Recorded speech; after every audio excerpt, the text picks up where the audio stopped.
If you look at the temple structure, deep inside the sanctum sanctorum, all you will find is a stone. 6 to 7 feet or 9 feet, including the pedestal, etc. A whole lot of people are ridiculing why this much decoration to a stone. What's there in it? How can you worship this dumb stone as God? To all the idiots who are ridiculing idol worshipping, let's talk science, okay? What is it? It's a rock. What is rock? Rock is made up of metals and minerals. If you go to a valley and shout something, what does the rocks do? It will give you an echo.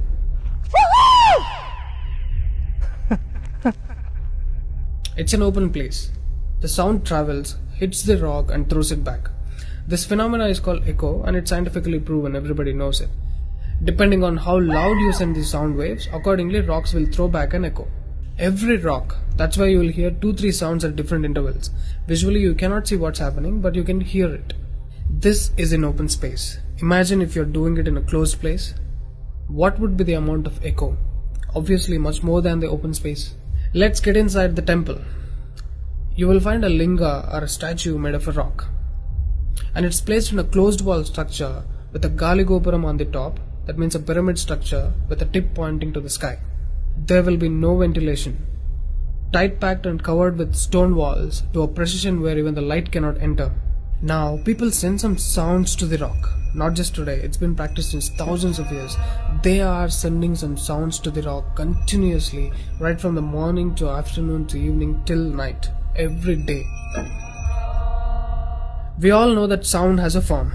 To all the lower IQ people, I'm going to show you a few experiments where particles form different patterns and forms due to various types of sounds. I saw a beautiful music video in this channel in which they show how water, fire, particles responds to the sound. It's an incredible experiment, you must watch it. It is a film to describe to you the effect of cymatic frequencies. Now, 72% of your body is water, 12% is earth, 6% is air, 4% is fire and the remaining is space. Don't you think this sound has an impact on your system? Look at how drastically the water is responding to the sound.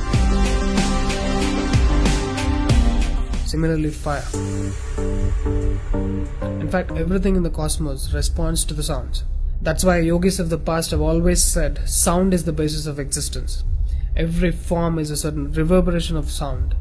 If you master the sound, you can play with the 5 elements. That's how the sages of the past used to walk on water, disappear into the air, walk through the walls, etc. In Harry Potter movie, what you have seen is just a fiction story. But here, we have got yogis who did all that for real. Even though there are many mystics who can do these things, not just them, you and I can do it if we attain certain mastery over the sound. You need a perception beyond the senses to do that. For that, you need to do a different level of sadhana. You can't do that in a laboratory through some dumb experiment. All those who tried either ended up neurotic or died an utter failure, wasted a lot of money in the research. So except dhyanam, technically there is no other way. Sorry to disappoint the people who are lazy to yoga. Okay, sound. I recommend you to watch more such experiments in YouTube to understand better what I'm trying to say here. Inside the temple, they chant some mantras. What happens is, the sound will touch the stone and bounce back in different directions. Because it's a closed room, the sound has to pass out through the main door. And whoever is standing in front will be completely soaked in that energy. Now, what do they chant? Vishnu Sahasranamam in the morning and Lalita Sahasranamam in the night. There is Shivopasana Mantram, Lingastakam, Am Namah Shivaya, Nirvana Shatakam, etc., which will have different impacts on the human system.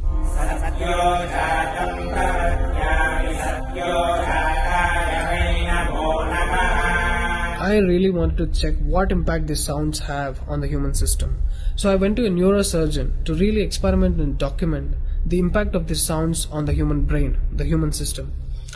I took my friend Rahul for the EEG test. It's called electroencephalography, where you can see the brain activity, the activity of the nervous system of a person on a computer. We played Lalita Sahasranamam to him.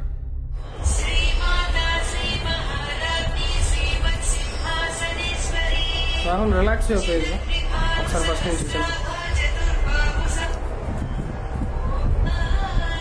Right.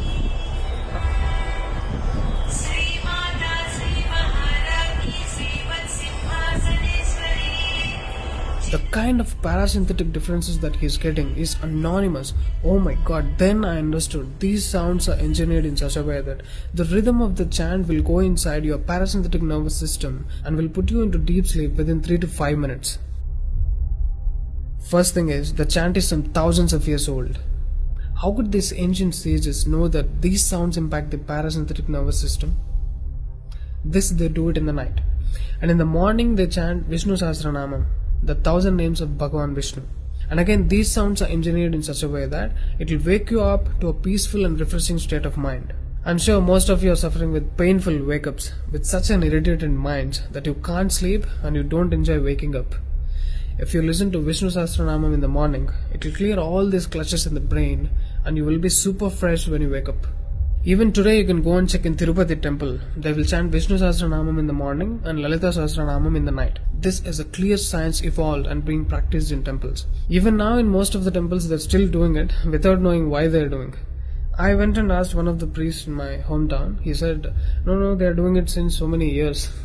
Or they will say something like, it's good for your health, you will get money, pregnancy, etc. This is one more reason why temples are ending up in ruins here. There is no one to talk about the science behind it. Why sounds and why the rock? So they call this rock as God, and when you chant for God, their idea is to benefit the human beings living in the city. It's a free service. Will your doctors treat you for free? But these temples are doing it for free, since ages. But now, these temples are under attack. It's time to free them from government's control. Temples' properties are being looted. They think too much of gold is available there. You know what? The temple design is such, there will be a Dvajastambam, which is made of some metal, usually gold or copper. Brass is a good conductor of sound, gold is an excellent conductor of electricity, and it has higher receptivity of the energy. To all the idiots who are worried about so much gold being used in the temple construction, just smack them with this video. This is a clear science and most sophisticated engineering that even the modern science has no clue of. There is much more to the design of the temple. The design is such, the energy waves reverberated by the gopuram will pass straight and touch the antenna kind of arrangement here and stored in the energy format.